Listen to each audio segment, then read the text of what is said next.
Hello and welcome to a Health Podyssey. I'm your host, Alan Weil.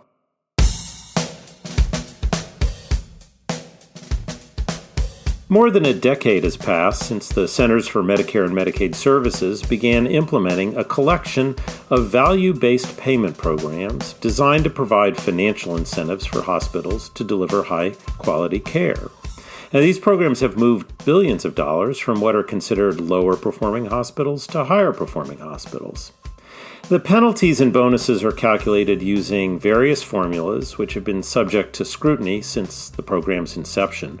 One area of concern has been that hospitals may be penalized for factors outside their control, which, if true, undermines the goals of the program and harms hospitals and the patients they serve.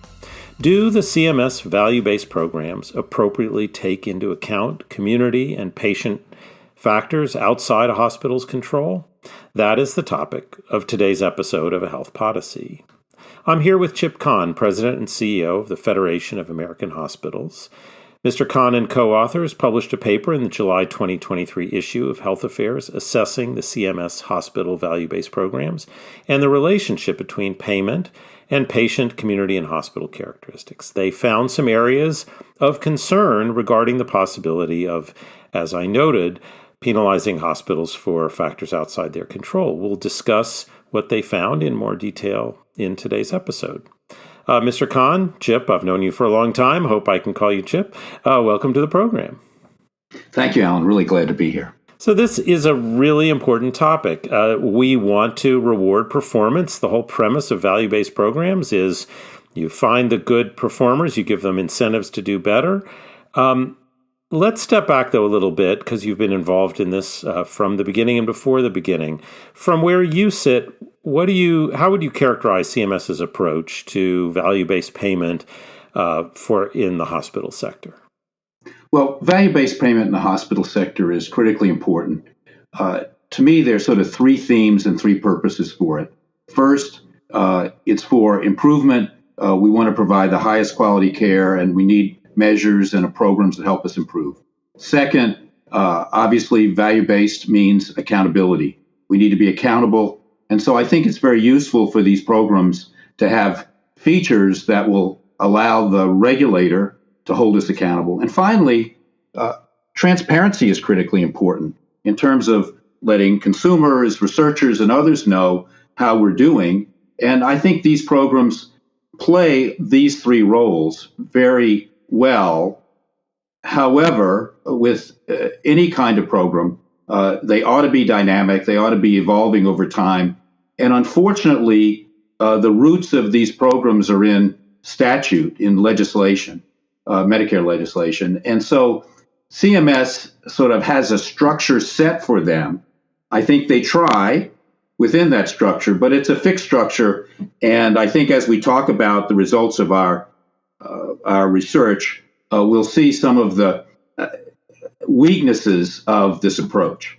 Yeah, I'm glad you mentioned the transparency element because there's a lot of focus on that. We often ask people to report data, but if the data aren't tied to anything, you get all kinds of problems around data quality and timeliness. Here, the data are used for payment, and so there's a strong business reason to pay attention to them. And I don't think we focus enough on transparency as an element of value-based payment. But let's keep going. That's just a little editorial comment on my part. Now, you, of course, work with hospital leaders all the time.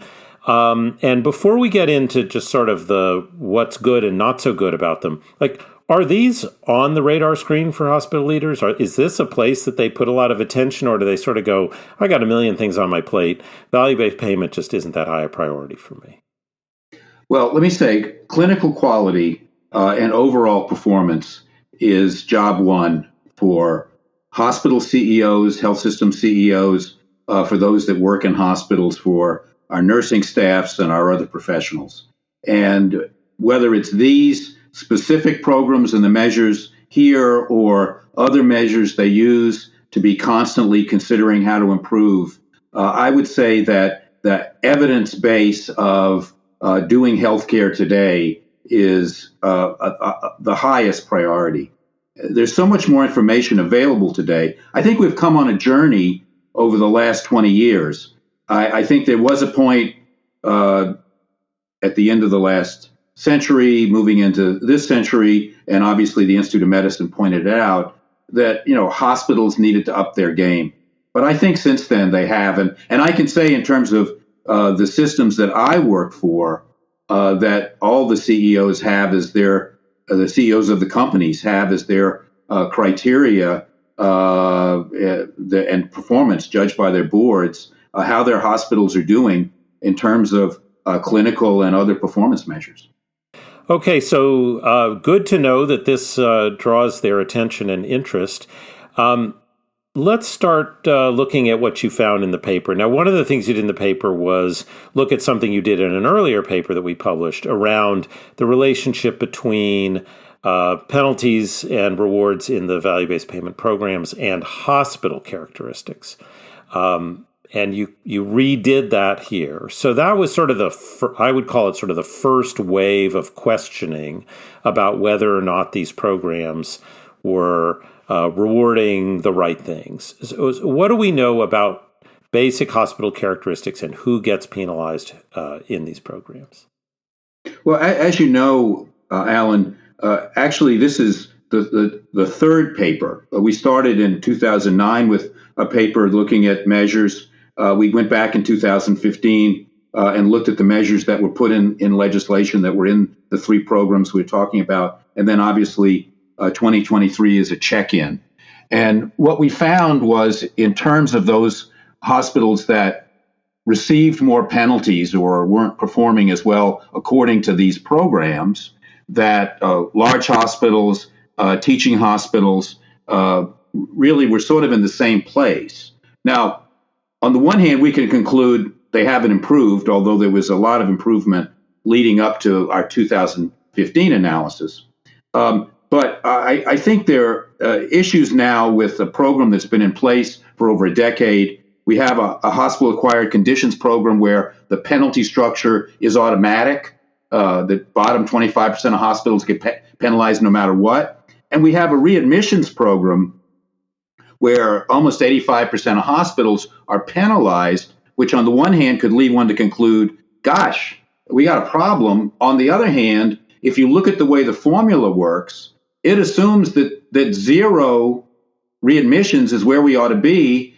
And frankly, with the conditions they're looking at, the cardiac conditions, other conditions, that's not only impossible, that's not even preferable. So I think those programs particularly, and some of aspects of those programs are embedded in the formulas that get you the value-based program, the third program. I think part of it could be the programs. Second, we then, in our analysis, and we'll talk about it in a few minutes, get into the issue of disparities. And we look at it in a sense from a geographic and disparity variable point of view. But I think that provides an indicator that the hospitals that are most likely to be treating the most vulnerable patients are the ones that are in this situation. And that may be the factor outside their control because of the patient population, not as much because of how they're doing. And finally, I think we have something indicative of this in CMS policy. The CMS decided to adjust the readmissions by one factor that may reflect disparity, and that's dual eligibles, those Medicare beneficiaries that are eligible for Medicare and Medicaid. And that has had a major effect on how that measure works, even with all the math of sort of trying to push it towards zero readmissions.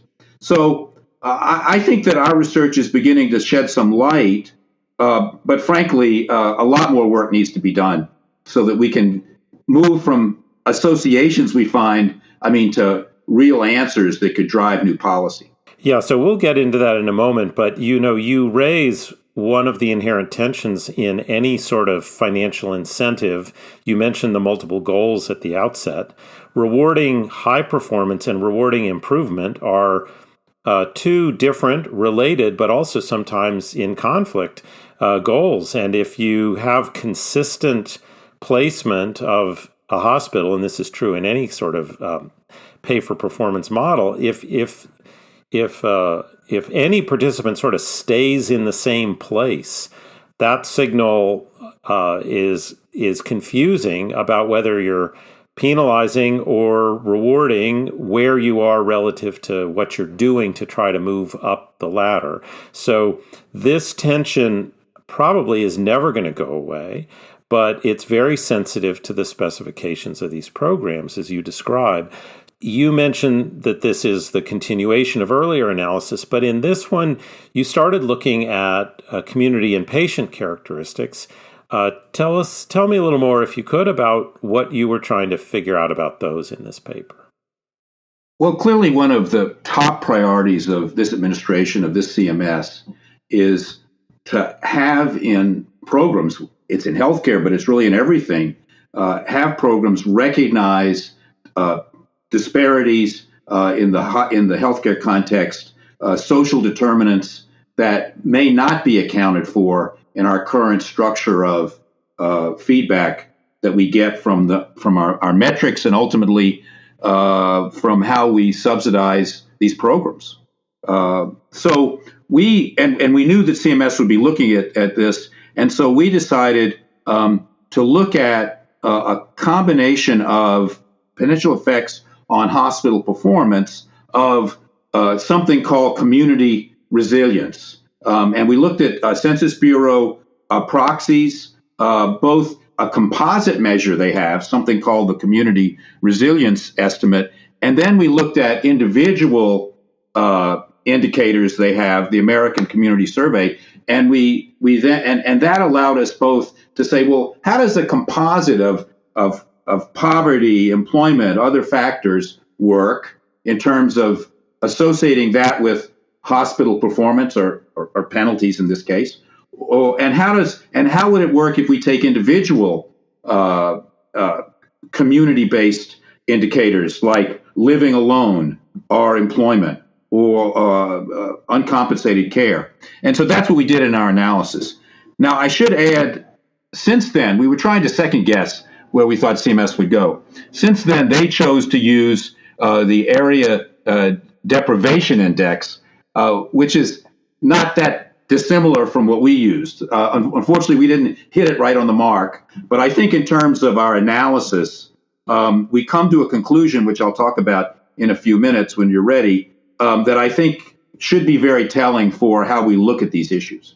Yeah, I mean, there are a number of indices out there, and they have obviously different elements in them, but they try to capture similar comments. Well, I did give a hint in the introduction about the kinds of findings you had, and you're eager to talk about them, but I'm going to say we'll do that after we take a short break, and we'll come back and hear what you found.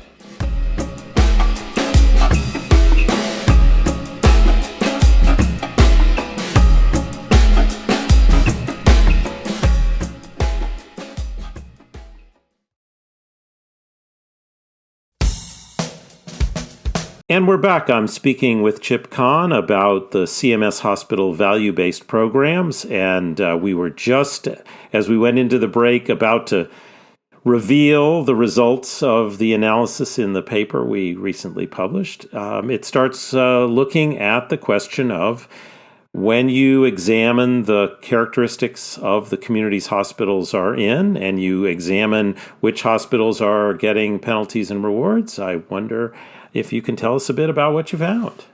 Well, as I mentioned, we used two indices, the CRE, the Community Resilience Estimate, and it includes poverty, crowded housing, a single caregiver, low English literacy, and a few other items. And it takes all of these measures for a geographic area, and it's a composite. And then we took the hospital data and results in the three programs and ran regression analysis against these indicators.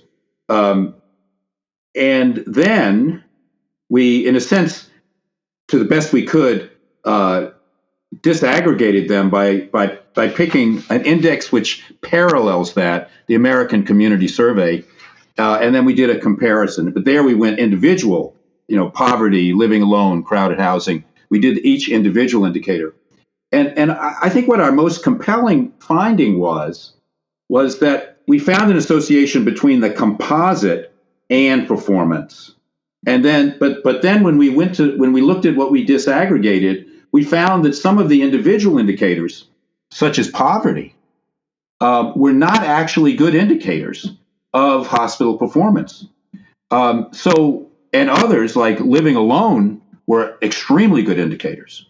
So what we concluded was that we cannot necessarily say, when you look at a composite, that gives you a roadmap. That only tells you, when you sort of stack all these variables together, some of them are going to be strong enough to find an association. Whereas when you look at it individually, you really begin to ferret out what are the best. And frankly, going back to my themes of what we're trying to achieve here, I think this may give us a roadmap to look at the next step.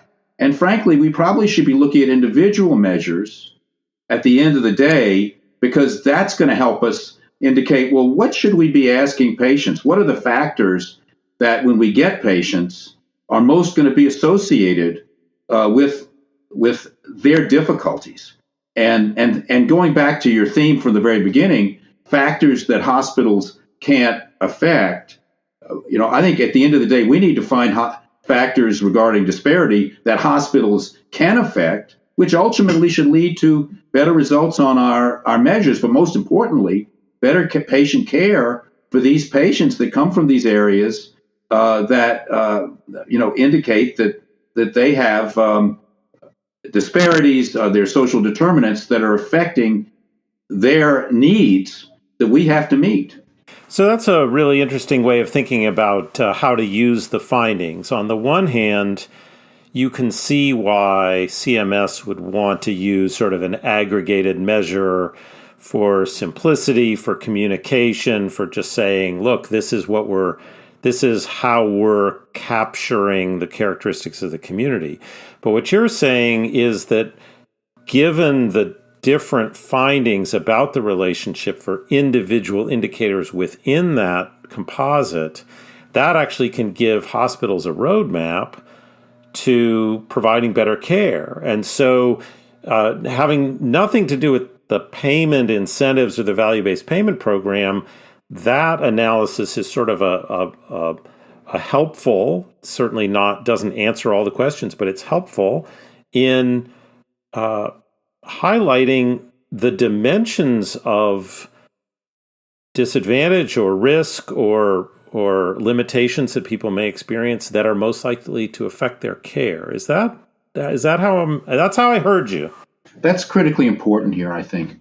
But let me also say that I think this does indicate, and may have implications for other parts of the program, that there are weaknesses in using composites, because you may get the kind of results you want, but when you sort of open up the black box and start looking at the individual variables, some of those may be very weak.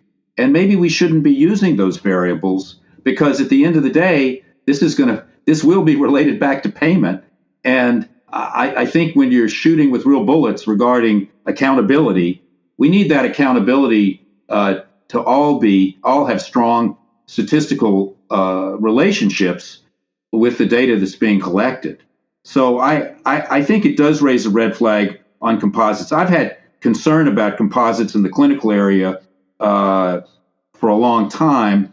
As you say, they're easy, they're simple, and sometimes you can argue they're less burdensome. But on the other hand, we really need accuracy here because the results of these measures have serious implications for those providing the services.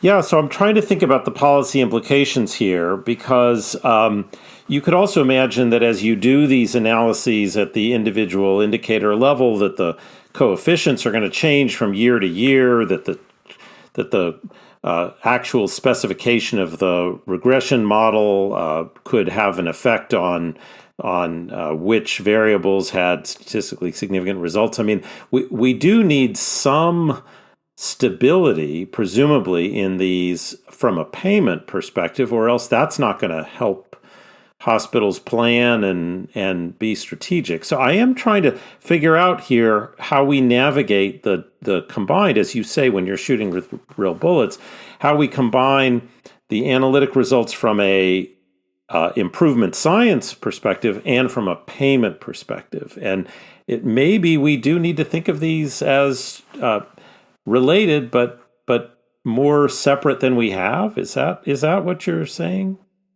Well, I think with the quality programs from the very beginning, you're taking your best shot. I mean, none of these. We're not talking about outcomes generally. We're not talking about patient-reported outcomes particularly. So you could make an argument overall that we're looking at statistical associations. We're not looking at an outcome product. So these programs are sort of a little precarious to begin with. I guess I would argue that if I was reforming the programs, that if we had some kind of periodic check, because I think the consistency you talked about is very important. 5 years, 7 years, and we design programs where we make the best judgment we can at a given time. We put the program in place, knowing that at some point we're going to come back, we're going to revisit it, and see whether everything's still working. And you're going to have constant analysis. And let me say something else too. I don't want to get ahead of myself here with ChatGPT and big data, but we're not very far off from a period in which we're not going to have to wait 18 months for the data to be worked through. We're going to hopefully be moving closer to real time, and maybe that will alleviate some of these issues too. But unfortunately, the kind of reform I'm talking about is in the current policy-making milieu is very, very difficult because CMS doesn't control all the variables. And you get to Congress, and if you want me to get into it, I can get into some of the constraints that, in a sense, would inhibit the kind of dynamic policy I was talking about. Well, who else would like policy that way is journal editors, because the thought of having sort of 5 years of policy fixed and then you change it all at once based on the best evidence at the time and you get 5 more years, and boy, you could get really good papers out of policy environment like that instead of continuous refinements and changes and adjustments and constraints. So you can sign me up as a part of the team for a more deliberative and time-specific periods of updates on policy, because that is how we would learn. Well, look, as we come to a close, I think you've raised both precise, fairly narrow issues as well as broader, more conceptual ones, and I that's part of what's made this conversation rewarding for me. Let's close, since you have, of course, experience on the Hill. Is it imaginable, given more rapid data collection as we evolve on that end, is it imaginable that we could create a more flexible and dynamic? I'm searching for the right word and probably not finding it, but you mentioned at the outset that CMS is constrained in certain ways because of the legislation. Could we imagine a scenario where the legislation gave CMS the authority, but also the clear direction for how to do this in a way that sort of captures the guidance that you suggested around using evidence to clarify and refine, but not have this always just sort of up in the air so that no one can plan? Unfortunately, I think I have to say that navigating the kind of reform I was talking about would be extremely difficult. And this is the reason. We live in a world in which, in Medicare, it's a zero-sum game. And the Congressional Budget Office is the arbiter. And we have 3 programs. One program, value-based purchasing, which in a sense is budget neutral. It takes money from hospitals and then rewards hospitals. But then we have 2 other programs, the readmissions program and the hospital-acquired conditions program, that are penalty programs. So on the big Congressional Budget Office baseline in the sky, those two programs have savings projected. They're penalty programs and they project those savings. If we were to try to change this, this whole design, the CBO would come back and say, "Well, you've got to have," because we live in a policy-making world that many on Congress would like to be a zero-sum game. They would say, "Well, if we reorganize these programs, we have to come up with the same level of penalties or the same level of savings." Or even in the value-based purchasing program, we can't make it spend any more money than zero. And frankly, I'm not sure, because here I think you need to weigh incentives versus penalties, whether if we were to rethink these programs, we would necessarily want to end up with burdensome penalties. We might want to make it all incentives, or we might want to move more money around to adjust for all these new aspects of disparities and social determinants that we know need to be rewarded for hospitals, or at least helped as they try to cope with these. So I guess in terms of the zero-sum game of Congress and policymaking in Medicare, I think it would be very, very hard to do. On the other hand, I frankly think it's essential because these programs are just too critical for the care we provide. Particularly the readmissions program, I think, needs a real re-examination and revamp, as well as the hospital-acquired conditions, the structure of that program. And I think our findings, our longitudinal findings, indicate that. The fact that 15 and 21 show the same hospitals in the same circumstances, and as I said, 84% of hospitals are penalized in readmissions.